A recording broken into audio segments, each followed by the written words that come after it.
मेरे सारे दर्शकों का दादा रंगी की बैठक में पहुंचने पर आज बहुत बहुत आदर सत्कार है और आप सबका स्वागत है।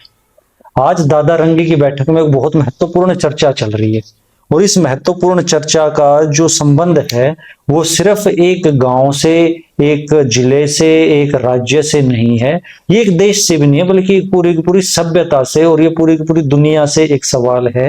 एक बहुत दिनों से एक सवाल जो है वो घूम रहा है जनता के अंदर कि क्या गाय को, क्या गऊ को राष्ट्रीय पशु घोषित कर देना चाहिए। बहुत सारे लोगों का कहना है कर देना चाहिए, बहुत जल्दी कर देना चाहिए। अभी मदनी साहब जो हैं, जो देवबंद उलेमा है, देवबंद उलेमा के जो प्रमुख है मदनी जी ने भी यही बात कही है कि भाई जल्दी से जल्दी करो। और मुस्लिम संगठन जितने वो ज्यादा चाहते हैं इस वक्त पे कि जल्दी से जल्दी गाय को राष्ट्रीय पशु घोषित कर दिया जाए। लेकिन इसी विषय पर और भी बहुत हिंदू संगठन है जो भी यही बात चाहते हैं कि गाय को राष्ट्रीय पशु घोषित कर दिया जाए। तो आज दादा रंगी की बैठक में इसी मुद्दे की व्यापक खोजबीन होगी, व्यापक इसके ऊपर बातचीत होगी और हम देखेंगे कि क्या दादा रंगी की बैठक ये चाहती है कि गाय को राष्ट्रीय पशु घोषित किया जाना चाहिए या उसको राष्ट्रीय पशु घोषित करने से क्या बदल जाएगा हमारे बीच में, या उनके विचार इतर हो सकते हैं। मैं ओपनिंग रिमार्क्स के लिए सबसे पहले हमारे साथ जो अतिथिगण हैं उनसे आपको परिचय करवा देता हूं। हमारे साथ हैं हमारे गौरव भाई हैं। गौरव भाई एक बहुत शानदार दार्शनिक तो है ही हैं, उसके साथ में गौरव भाई बहुत अच्छे शिक्षक हैं और बच्चों के चहेते हैं। कई सारे शिक्षण संस्थानों से ये जुड़े हैं, कई सारी कोचिंग एकेडमी से जुड़े हैं और बहुत सारी जगह पर इन्हें खास तौर पर व्याख्यान और इस तरह की बातों के ऊपर बोलने के लिए बुलाया जाता है जहां पर अलग अलग विषय इन्हें दिए जाते हैं। उसके बाद हमारे साथ जुड़े हैं गगनदीप भाई। गगनदीप भाई जो हैं वो पीटीआई हैं, वो वैसे तो शारीरिक प्राध्यापक हैं। प्राध्यापक होने के साथ में वो अपने गांव की जो खाप पंचायत है और गांव के जितने भी सामाजिक मुद्दे हैं उन सामाजिक मुद्दों पर भी अपनी राय बेबाकी से रखते हैं और बहुत शानदार तरीके से अपने विचार सबके सामने रखते हैं। उसके बाद हमारे साथ है अंकित जी। अंकित जी के बारे में जो बातें हैं वो शायद मैं भी पूरी बातें ना बता पाऊं। अंकित जी इस हरियाणा के अंदर एंटरप्रेन्योरशिप के इकलौते ऐसे अध्यापक हैं जो स्कूल स्तर पर ही बच्चों को एंटरप्रेन्योरशिप की ट्रेनिंग दे रहे हैं, एंटरप्रेन्योरशिप की शिक्षा दे रहे हैं। और मैं आप सबका वकील एडवोकेट देव लोहान आप सबके समक्ष मौजूद हूं। तो मैं ओपनिंग रिमार्क्स के लिए सबसे पहले गौरव भाई के पास चलता हूं। गौरव भाई, आपके इस विषय के ऊपर ओपनिंग रिमार्क्स क्या रहेंगे, संक्षेप में एक बार दर्शकों को बताइए। देखिए देव जी, मेरा तो ये मानना है कि जो गाय है वो मात्र एक पशु नहीं है। जैसे हम बचपन से सुनते आ रहे हैं कि गौ हमारी माँ है, तो उसको सिर्फ एक पशु के भाव से हमने कभी लिया ही नहीं। गाय को हमेशा एक मातृत्व के भाव से हमने देखा है। हमेशा उसके लिए बहुत सारे रीति रिवाज भी हैं, जैसे सुबह सुबह रोटियां निकालना है गाय के लिए, गाय को चारा डालना है। तो इतना जो भाव एक पशु के साथ हमारा जुड़ता है, तो सिर्फ ये नहीं है कि वो एक पशु रह गया, वो हमारे परिवार का एक हिस्सा है। और मैं तो ये मानता हूँ कि गाय को संविधान जब बनाना उसी समय गाय को हमारा राष्ट्रीय पशु घोषित कर देना चाहिए था। अभी तो हम बहुत विलंबित हैं, बहुत लेट हैं। अभी भी इस बारे में सोचने के लिए मेरे ख्याल से कोई ऐसा बिंदु ही नहीं कि गाय को राष्ट्रीय पशु ना घोषित किया जाए। मेरे साथ तो उसको राष्ट्रीय पशु बहुत पहले कर देना चाहिए था घोषित। तो दादा रंगी की बैठक में जो पहला विचार हमारे सबके सामने आया वो ये है कि भाई लेट हो गए, हाँ बिल्कुल जल्दी कर देना चाहिए, कर देना चाहिए था बहुत पहले। गगन भाई के पास चलते हैं। गगन भाई, आपके ओपनिंग रिमार्क्स क्या रहे? देखिए देव भाई, मैं गौरव जी की बात से बिल्कुल ही असहमत हूँ। हमारे वेदों पुराणों में वो प्राचीन काल से माना जा रहा है भाई गाय को माता का दर्जा दिया गया है, और हम उसे एक पशु की श्रेणी में किस प्रकार डाल सकते हैं जिससे हमारी इतनी भावनाएं जुड़ी हैं, जिसे हमने एक माता के समान दर्जा दिया है, तो उसे सिर्फ एक पशु की श्रेणी में डालना भी गलत हो जाएगा। ये तो हमारी आस्थाओं के विरुद्ध हो गया, क्योंकि उसे राष्ट्रीय पशु बोला जाएगा फिर, जबकि उसे एक माता का दर्जा दिया गया। तो मेरे विचारों में तो ऐसा करना बहुत ही गलत है, जिससे हिंदू सभ्यताओं को भी ठेस पहुंच सकती है। यही सुंदरता है दादा रंगी की बैठक की, कि साथ में बैठे हुए दो विचार भिन्न भिन्न हो सकते और दोनों विचारों का सम्मान है। अब गगन भाई का कहना है कि हम किसी माता स्वरूप वस्तु को पशु कैसे कह सकते हैं, तो इस बात पर भिन्नता है। अब हम चलते हैं अंकित भाई के पास। अंकित भाई, आपने ओपनिंग रिमार्क्स इसके बारे में आप एक बार दे दीजिए ताकि हम चर्चा को फिर आगे विस्तार से बढ़ा सकें। देखो देव जी, मेरा ये मानना है कि इसमें दोनों बातें हैं, पक्ष और विपक्ष की, दोनों की मैं चीजों को लेकर चलता हूँ। अगर पक्ष की अगर मैं बात करूं तो पक्ष की बात ये है कि जैसा कि गौरव जी ने बताया कि गायें जो है हमारी माता है। जो जब भी हम बात करते हैं तो हमेशा एक ही बात बोलते हैं कि गाय के लिए रोटी निकालना और ये सारी बातें जो हम बोलते हैं। तो एक तो ये तो है पक्ष की बात। अगर इस हिसाब से देखा जाए तो आज के टाइम पे गाय की जो सिचुएशन है देखा जाए तो हालात बहुत खराब है। हाँ, इसके लिए ऐसा हो सकता है कि गाय जो है हमारा राष्ट्रीय पशु अगर घोषित होता है तो कहीं ना कहीं हम ये मान के चल सकते हैं कि जो गाय की जो स्थिति है जो आज के टाइम पे है उसमें सुधार हो सकते हैं। अगर विपक्ष की बात करें तो अगर विपक्ष के अगर पॉइंट ऑफ व्यू की बात करें तो हमारे देश के अंदर जो है ऐसा नहीं कि सिर्फ ही सिर्फ जो है हिंदू धर्म रहता है, क्योंकि हर एक धर्म का जो है व्यक्ति जो है हिंदुस्तान में रहता है।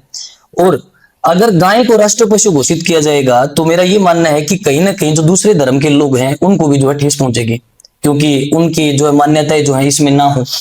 तो दोनों जो है पक्ष और विपक्ष की बातें इसके अंदर। हाँ, इसकी जगह ऐसा भी किया जा सकता है अगर विपक्ष की बात करूं तो कि हाँ कि हम अपने बिहाव पे और सरकार जो अपने बिहाव पे कुछ रूल्स और रेगुलेशन ऐसे बनाए जिससे गाय की सिचुएशन के अंदर क्या आ सके, सुधार आ सके। तो इसमें दोनों ओपिनियन है मेरे इसमें। गगन भाई के अपने ओपिनियन थे, उसके बाद अंकित भाई का एक और नया ओपिनियन निकल कर सामने आया कि भाई ठीक है, सबकी भावनाओं का ख्याल रखना है। लेकिन अब मैं इसी चर्चा को थोड़ा सा और गंभीर कर देना चाहता हूँ। हम अभी अंकित भाई ने बात करी कि हमें हर किसी की भावनाओं का ख्याल रखना चाहिए। अभी बकरीद गई अंकित भाई, हाँ जी, भावनाओं का ख्याल रखना चाहिए। आपसे ही शुरू करूंगा, फिर वापस से वहां से यहाँ तक हम लेंगे। अब उन्हीं भावनाओं के अंदर इसी बकरीद के ऊपर लाखों बकरे काट दिए।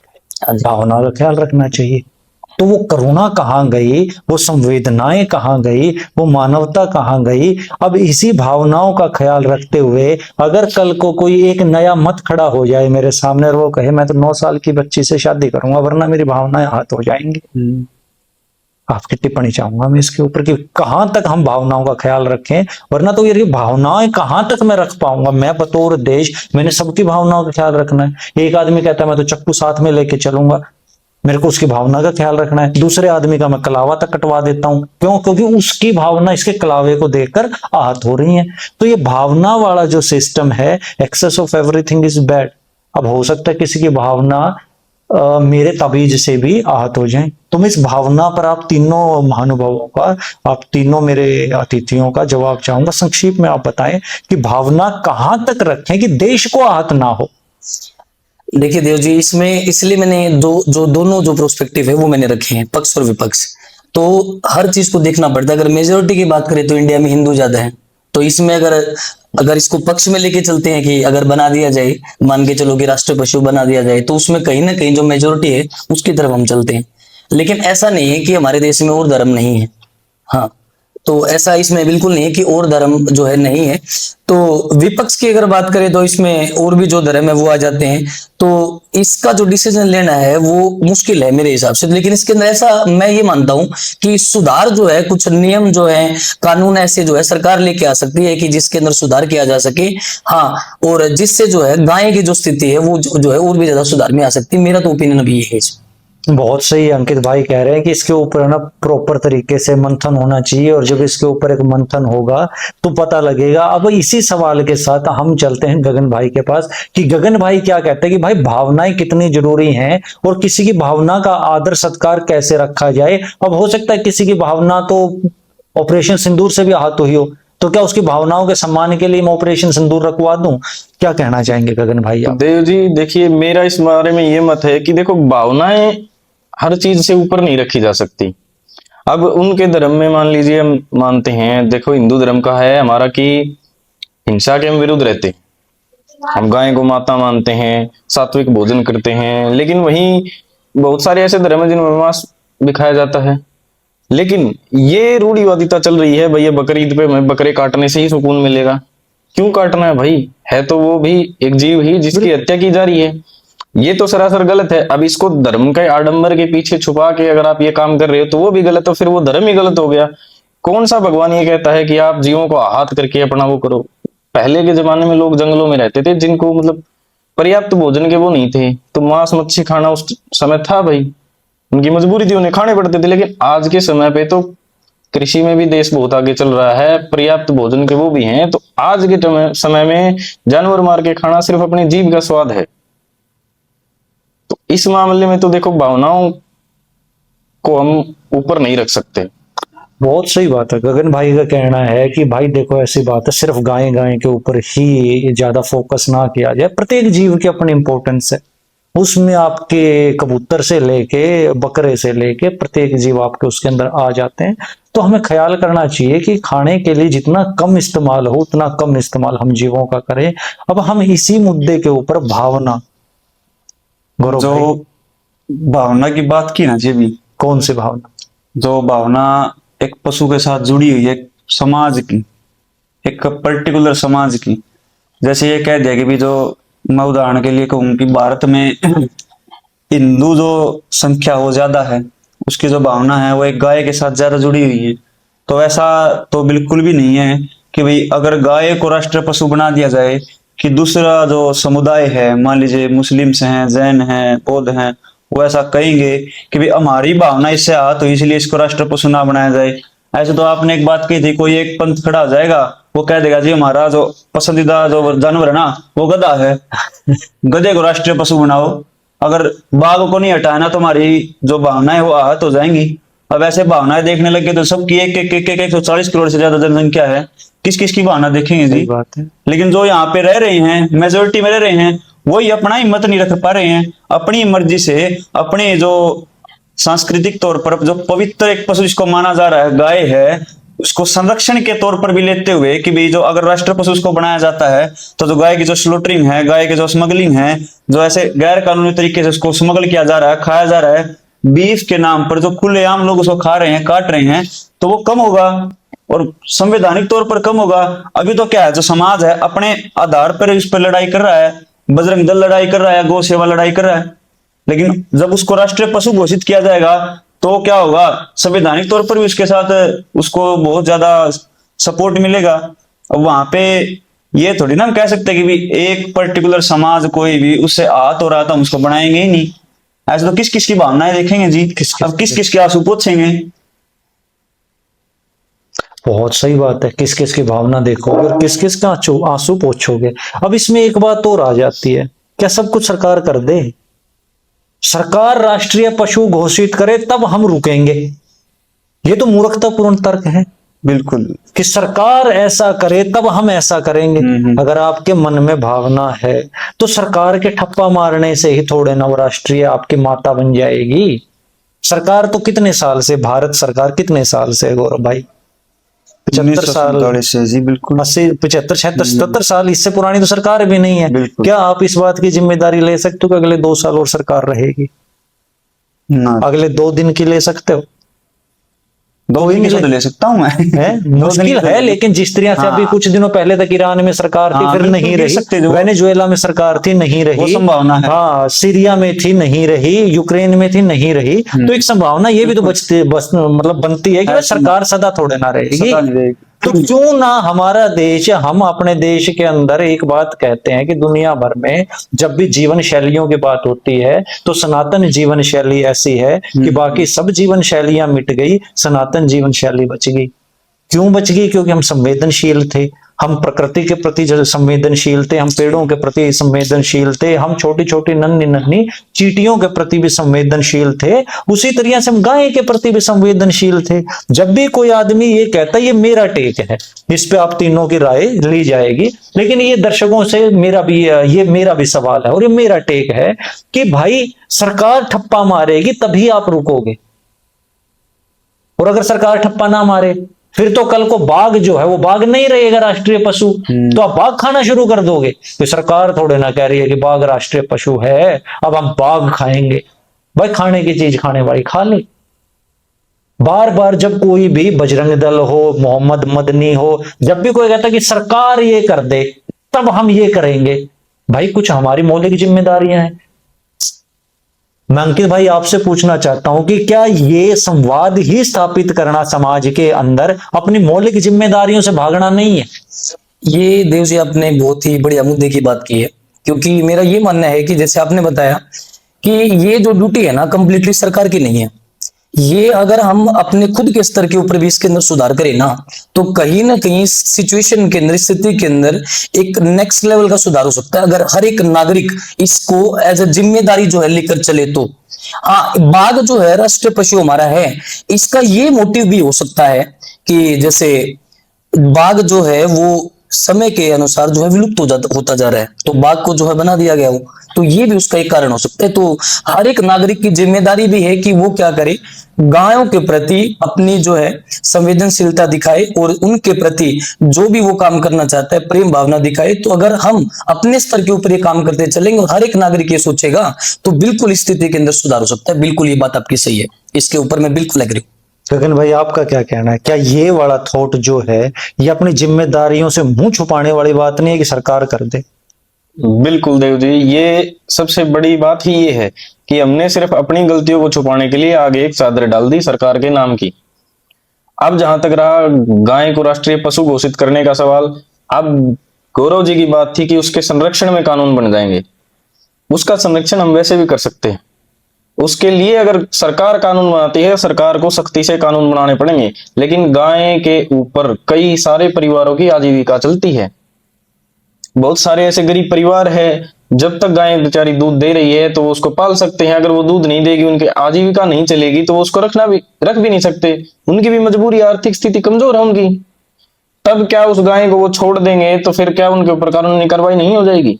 गाय से हमारा बहुत वित्तीय वो चल रहा है बहुत सारे परिवारों का, तो क्या उनके ऊपर संकट नहीं आ जाएगा?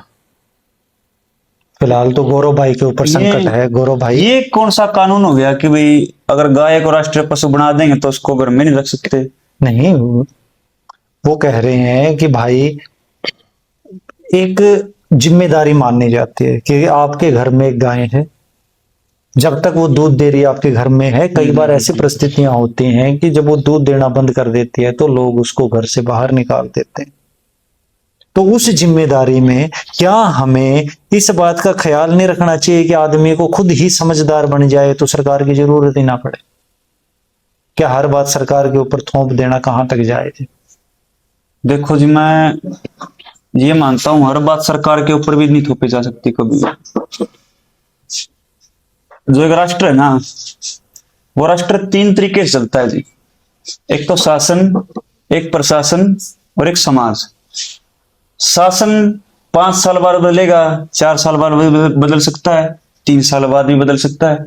शासन होता है अस्थायी, प्रशासन भी अस्थायी है। जैसे जॉब लगती हैं, कोई भी ऑफिशियल्स हैं, 20 साल बाद 25 साल बाद वो क्या होते हैं, रिटायर हो जाते हैं, वो भी अस्थायी है। लेकिन स्थायी क्या है? स्थायी है सिर्फ समाज, और समाज ही इसका जो समाज है वही राष्ट्र में परिवर्तन लाता है। कभी भी शासन प्रशासन उसमें परिवर्तन नहीं लाता, वो सिर्फ उसमें क्या कर सकता है, वो उसमें सपोर्ट कर सकता है। अब ऊपर से कोई चीज को सपोर्ट नहीं किया जाएगा तो क्या समाज उस चीज को ठीक कर सकता है? मैं आपको एक उदाहरण देता हूं।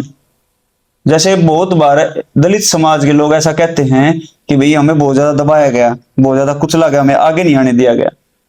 अंबेडकर जी ने ऐसा कोई कानून लाया, संविधान में ऐसा कोई कानून बनाया गया आरक्षण का, उससे क्या उनको सपोर्ट नहीं मिला? लेकिन जब हम ये बात कह देते हैं कि समाज को ही सारा काम करना है, हमें आपको सबको ही काम करना है, मैं ये नहीं कह रहा कि समाज नहीं करेगा। सबसे बड़ी इकाई ही समाज है राष्ट्र को बनाने में। समाज के बिना हम आगे बढ़ भी नहीं सकते। लेकिन बात यह है कि क्या सरकार का भी कोई उसमें पहलू नहीं है क्या? क्या सरकार की भी उसमें जिम्मेवारी नहीं है क्या कि वो समाज की बात सुने और समाज को लेकर के आगे बढ़े? क्या वो समाज के सपोर्ट में कोई ऐसा कानून नहीं ला सकती? ऐसे तो समाज कल को ये कह देगा कि हम पूरे देश के सारे हाथियों को मार देंगे, सरकार को कानून लाने की जरूरत नहीं है।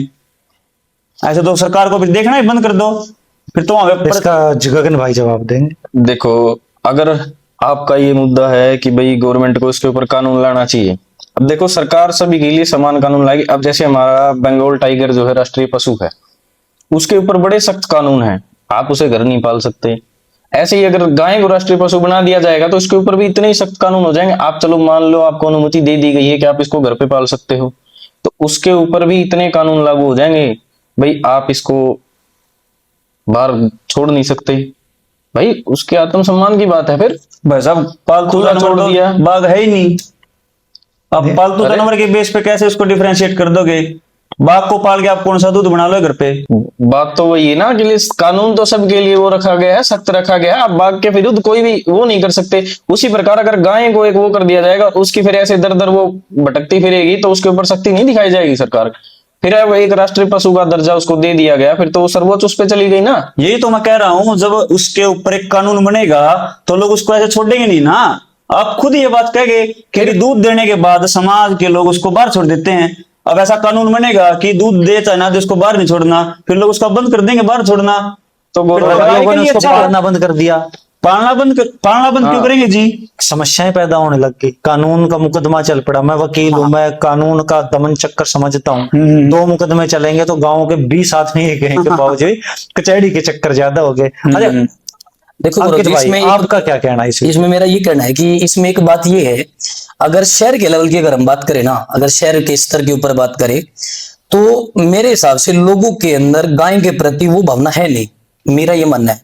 और गांव के जो लोग हैं, जो जमीन से जुड़े हुए जो लोग हैं, उनका जो है गायों के प्रति एक अच्छी जो है मतलब अच्छा प्रेम है।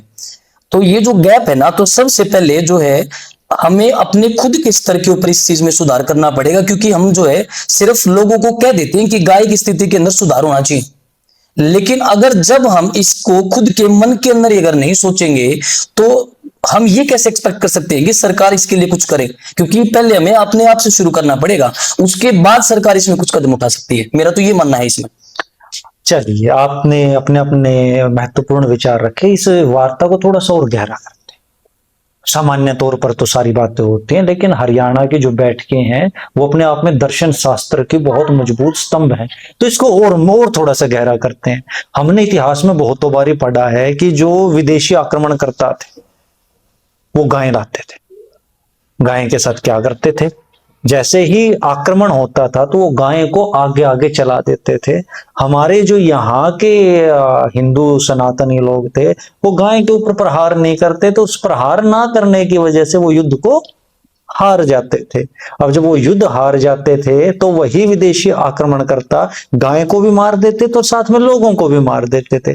क्या हिंदुओं का इतना ज्यादा संवेदनशील होना भविष्य के लिए बहुत बड़ा खतरा नहीं है? मेरे 2 सवाल है और मैं आप तीनों से इनके सवाल चाहूंगा। पहला मेरा सवाल है, क्या हिंदुओं का इतना ज्यादा संवेदनशील होना हमारे भविष्य के लिए खतरा नहीं है? दूसरा, अगर आपके सामने आप मोहम्मद गोरी के युद्ध के मैदान के बीच में खड़े हो और आपके सामने से गायें दौड़ी हुई आ रही है, उसके पीछे से दौड़े हुए आ रहे हैं वो आक्रांता, आपका क्या टेक रहेगा? तो मैं शुरू करूंगा अंकित भाई से। देखो जी, मेरा ये मानना है कि देखो संवेदनशीलता तो गाय के प्रति देखो जरूरी है, लेकिन अगर सिचुएशन ऐसी है जिसमें गाय भी है और हमें अपने आप को भी बचाना है, तो दोनों सिचुएशन है। तो फिर भी देखो, अगर पुराने इतिहास के, अगर हम पिछले लंबे समय की अगर हम बात करें, तो गाय को जो है बिल्कुल जो है एक भारतीय के बिल्कुल करीब माना गया है। तो गाय के प्रति जो है संवेदनशीलता मैं बिल्कुल रखना चाहूंगा इसमें, तो मैं अभी भी मानता हूँ। दूसरे सवाल का जवाब और दो। एक बार दोबारा क्वेश्चन रिपीट करेंगे? दोबारा ये कि फिर अब आप हो मोहम्मद गोरी के सामने, हाँ जी। ऐसा तो नहीं है कि भविष्य का मोहम्मद गोरी कोई नहीं होगा, इस बात की तो कोई जिम्मेदारी नहीं ले सकता। आज भी गजवाए हिंद के नारे यदा कदा दुनिया के अंदर खुलेआम लगाए जाते हैं कि हिंद के ऊपर दोबारा से गजवा करके कब्जा करेंगे। अगर उस दिन फिर से सामने से दौड़ती हुई गाय आ रही होंगी और आपके हाथ में तलवार होगी और उसके पीछे आक्रांता दौड़े आ रहे हैं गाय की चादर के अंदर छुप के, तो आप क्या करोगे? क्या आपकी तलवार उस दिन गाय माता को देख के आप नीचे रख दोगे, या आपकी तलवार उस दिन गाय माता के ऊपर भी चमक जाएगी? देखो जी देव जी, अब जो है पहले मतलब पहले वाला जो है अब टाइम आ नहीं सकता है। अगर अबे हमें जो मुद्दे की जो बात करनी है ना, वो आज के ऊपर करनी है। तो आज का मुद्दा यही है कि गाय को जो है राष्ट्रीय पशु घोषित करना चाहिए, नहीं करना चाहिए? बचने की बात नहीं हाँ जी। है अंकित भाई, बात है कि क्या इतनी ज्यादा संवेदनशीलता। अब आप कह रहे हो कि आज का मुद्दा है, ये आज का ही मुद्दा है। आज जो युद्ध का माहौल है पूरी दुनिया के अंदर, वो भारत उससे अछूता थोड़े ना है। आज बात हो रही है ऑपरेशन सिंदूर 2.0 की। आज बात हो रही है, अभी हमारे जो गृह मंत्री हैं, अभी हमारे गृह मंत्री सिंध के अंदर हरामी एक नाला है उसके ऊपर जाके आए हैं, तो बहुत हद तक मुमकिन है कि भारत और पाकिस्तान दोबारा से एंगेज होंगे। और भारत और पाकिस्तान जब भी एंगेज होते हैं तो वो कभी भी दो देशों की लड़ाई नहीं होती, वो लड़ाई होती है दो सभ्यताओं की। तो उस दो सभ्यताओं की लड़ाई में अगर सामने वाली सभ्यता, बेशक वो आपका दूसरा मोहल्ला ही क्यों ना हो, वो गाय की आड़ में छिप के हमला करेंगे, तो क्या हमें अपने बच्चों को इतना संवेदनशील बनाकर सही कर रहे हैं हम कि भाई तू गाय को, तू इतना ज्यादा संवेदनशील बन गया, तू कीड़ी भी नहीं मारेगा। तो कल को अगर वो माहौल आ गया, और मैं ये है ना, ये वो कहते हैं ना कि सपोज, अब ये सपोज वाला है जी, और इससे बचना नहीं है। आप साफ साफ ये बताइए कि उस टाइम पे आपकी तलवार नीचे होगी, आपकी तलवार ऊपर होगी। अगर और ये सिर्फ तलवार की बात नहीं है, हो सकता है आपके हाथ में बंदूक हो सकता है आपके हाथ में लेजर मशीन गन हो सकता है आपके हाथ में रॉकेट लॉन्चर हो। देखो देव जी, इसमें अभी जब इंसान के सामने अगर ऐसी सिचुएशन है ना, तो उस टाइम पे इंसान जो है सबसे पहले अपने खुद का बचाव करना समझता है, जरूरी समझता है। तो उस टाइम पे शायद जो है क्या पता मैं ऐसा कुछ करना पड़ जाए, क्योंकि इंसान की फितरत ये है कि सबसे पहले वो अपनी खुद की जान बचाना चाहता है।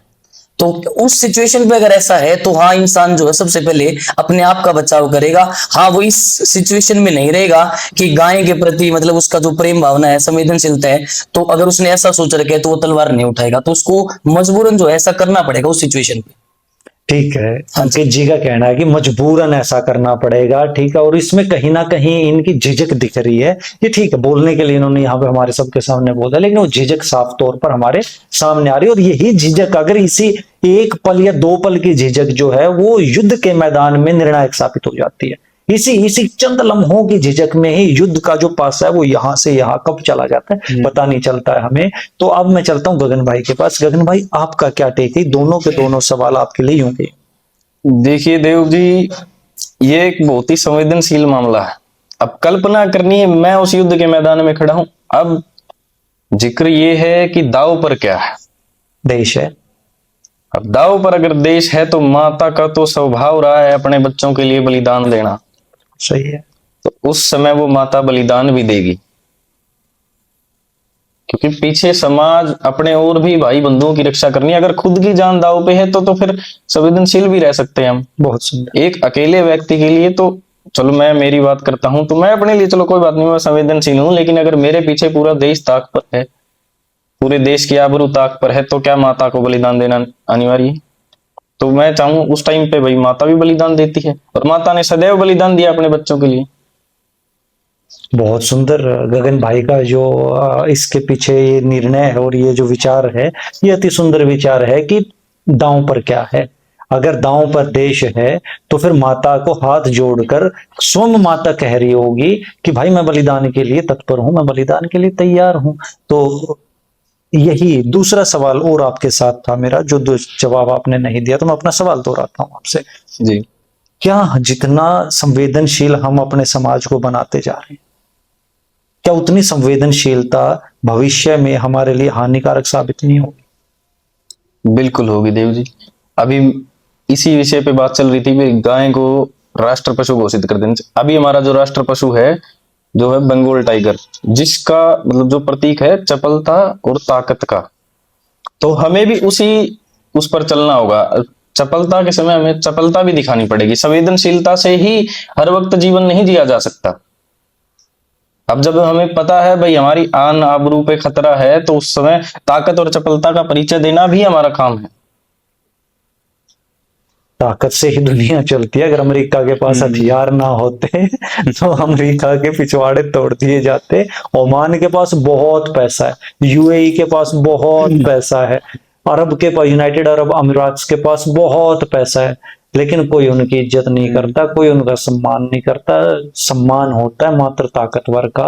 और ये कहते हैं ना कि भाई जो विष वाला भुजंग होता है उसी को सम्मान मिलता है, जो विषहीन भुजंग होता है उसको तो बच्चे भी हाथ में पकड़ के घुमा के फेंक देते हैं। तो दोनों ही सवाल गौरव भाई आपसे हैं, क्या हमारा समाज जिस हिसाब से हम उसको संवेदनशील बनाते जा रहे हैं, क्या वो उस तरह से हमारे भविष्य के लिए सही है? और दूसरा, अगर वही युद्ध की परिस्थिति आपके सामने हो तो आप क्या करोगे? मेरे उत्तर जो हैं हो सकता है थोड़ा सा गगनदीप जी से मिलते हो, लेकिन जो पहला प्रश्न था वो था हमें संवेदनशील, हिंदू समाज को संवेदनशील होना चाहिए या नहीं चाहिए? अति संवेदनशील। अति संवेदनशील।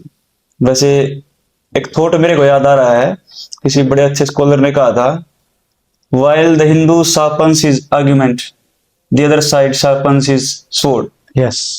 जब तक हिंदू अपने आर्ग्यूमेंट को शार्प करता रहता ना, तो दूसरी साइड अपनी तलवार तैयार करके काट दिए जाते। काट दिए जाते। हाँ। ऐसा एक बार हुआ था, भाई हम तो लड़ेंगे नहीं, हम तो बहुत बड़े ज्ञानी हैं, एक गुरुकुल के बाहर सेना आ गई बहुत बड़ी, भावनाएं आहत हो जाएंगी। और बोला हम लड़ेंगे नहीं, हम तो शिक्षार्थी हैं। तो वो आराम से लाठी प्लाठी लगे बैठ के, लो भाई मार दो, लेकिन हम हिंसा नहीं करेंगे। मार दिए, चले गए।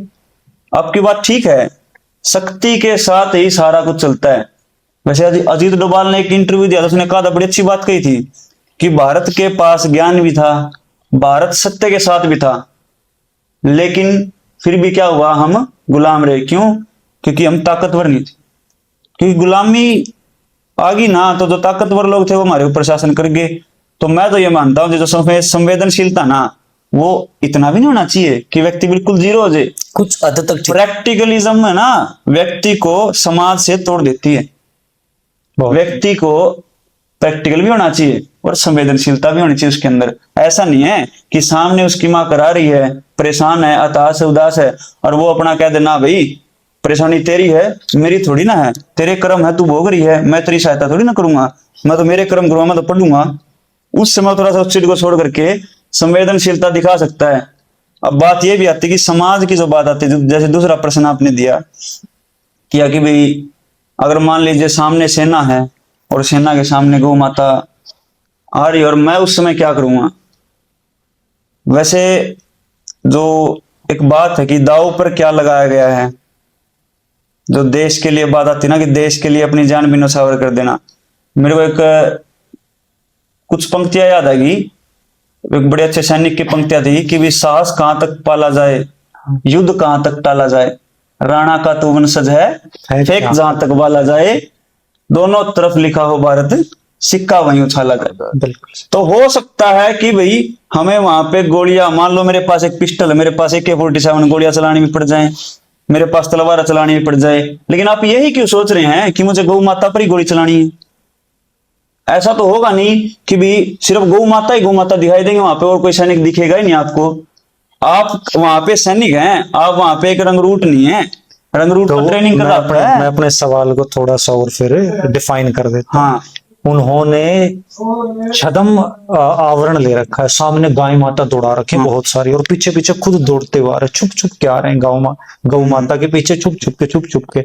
और ठीक है, और इतना वक्त नहीं है कि आप स्नाइपर बैठ के और स्नाइपिंग कर रहे हो और आप एक एक को ढूंढ ढूंढ के मारो, इतने में तो आपके पास आ जाएंगे।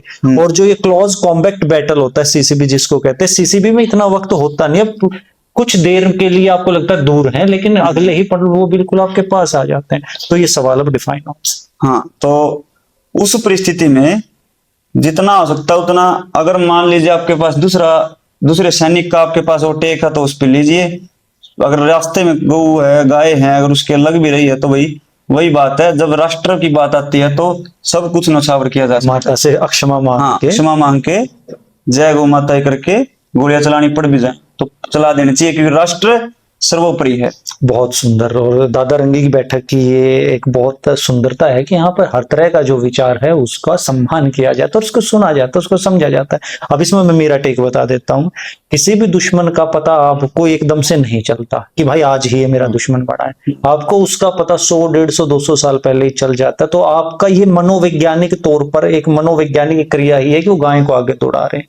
तो आपको भी उसकी मनोवैज्ञानिक कमजोरियां पता होनी चाहिए अपने दुश्मन की, कि इसका मनोविज्ञान क्या कहता है, और मैं उसके मनोविज्ञान पे जाके आप वो चीजें पहले ही उसका मनोविज्ञान तोड़ने के लिए कर दीजिए। अगर कोई गाय लेके आ रहा है तो उसको पहले ही आपके पास वराह अवतार हो, जो वराह अवतार पहले ही उसका हौसला तोड़ दें, और जिस रात को वो बैठ के खाना खा रहा हो तो उस रात को वराह अवतार के रक्त की आंधियां चला दी जाए, और वो रक्त की आंधियां उसके खाने में भी मिला दिया जाए, और हर रोज ये काम किया जाए, भूखा मर के अपने आप भाग जाएगा। तो हमें इस बात का पता होना चाहिए कि हम युद्ध किससे लड़ रहे हैं, और युद्ध का जो परिणाम है वो कभी भी युद्ध के मैदान में नहीं होता। युद्ध का परिणाम होता है आपकी प्लानिंग के अंदर, कि आप कितना डीपली प्लान करके आए हो। गौ माता को राष्ट्रीय पशु घोषित करना है या नहीं करना है, मेरा ये टेक है। दादा रंगे की बैठक के सारे विचार आपने सुने, तो मैं कंक्लूजन बता देता हूं कि हमारी चेतना का स्तर इतना होना चाहिए कि हमें सरकार के ठप्पे की जरूरत ना हो, कि भाई मेरे को सरकार के ठप्पे की जरूरत नहीं है। मैं ये पशु मेरे लिए उतना ही महत्वपूर्ण है जितना महत्वपूर्ण मेरे परिवार का कोई और सदस्य है। मेरे लिए मेरी माँ महत्वपूर्ण है, मेरा भाई महत्वपूर्ण है, मेरे बच्चे महत्वपूर्ण है, मेरा ताऊ चाचा बुआ फूफा सब महत्वपूर्ण है। क्यों? क्योंकि गाय की जो संवेदनशीलता है, गाय के जो लगाव हैं, वो बहुत ही ज्यादा स्ट्रॉन्ग है। गाय की याददाश्त बहुत ज्यादा मजबूत है, और गाय के विचारों से ही हम पले हैं। जैसा खाओगे अन्न वैसा हो जाएगा मन। आप ये साक्षात देख सकते हैं। जब आप गाय का दूध पीते हैं तो आपके अंदर एक सौम्यता आ जाती है, गाय के दूध से शांति बहुत ज्यादा आ जाती है। तो हमें हर बात के लिए सरकार के भरोसे नहीं रहना है, और ये सारी की सारी मात्र और मात्र हिंदुओं के अंदर फूट डालने की एक और व्यर्थ की कोशिश है कि सरकार ऐसा करे। भाई अगर आप मां मानते हो किसी को, सरकार तो आपकी सगी मां को भी नहीं कहती कि भाई ये तेरी सगी मां और मैं सर्टिफिकेट दे रहा हूं, कहती है? नहीं कहती। तो why you need a certification for the particular cow issue? आपको गाय के लिए सर्टिफिकेट मांगने का मतलब ये है कि आपके मन में कहीं ना कहीं षड्यंत्र है, आपके मन में कहीं ना कहीं साजिश है। मानने वाले कागज देखकर अगर आपको गाय को पशु जो राष्ट्रीय माता है वो मानना पड़ रहा है, तो माफ कीजिए, फिर आप उसको राष्ट्रीय माता बहुत पहले ही नकार चुके हैं। फिर तो आप उस कागज का सम्मान कर रहे हैं, उस कागज के से डर रहे हैं, और उस डर की वजह से आप उनको माता मान रहे हैं, वरना आप उसको माता नहीं मानते। तो डर से माता नहीं, माता सम्मान से। और वो चेतना और बुद्धि का स्तर इतना होना चाहिए कि हम गाय माता को माता अपने मन से माने। आज का अंक जो हमारा रहा बहुत महत्वपूर्ण और बहुत दिलचस्प अंक रहा, और मैं मेरे सभी माननीय अतिथियों का धन्यवाद करूंगा। अपना कीमती वक्त निकालकर आप दादा रंगे की बैठक प्रोग्राम में पहुंचे, आप सबका आभार है। तो दर्शकों, फिर से एक नए अंक के साथ, एक नए विषय के साथ दादा रंगे की बैठक फिर से सजेगी, दादा रंगे की बैठक फिर से बजेगी, और आप सबके सामने हम एक नए अंक और एक नए विषय के साथ जल्दी ही फिर से पेश होंगे। तो तब तक के लिए हम सबकी तरफ से आप सबको राम राम।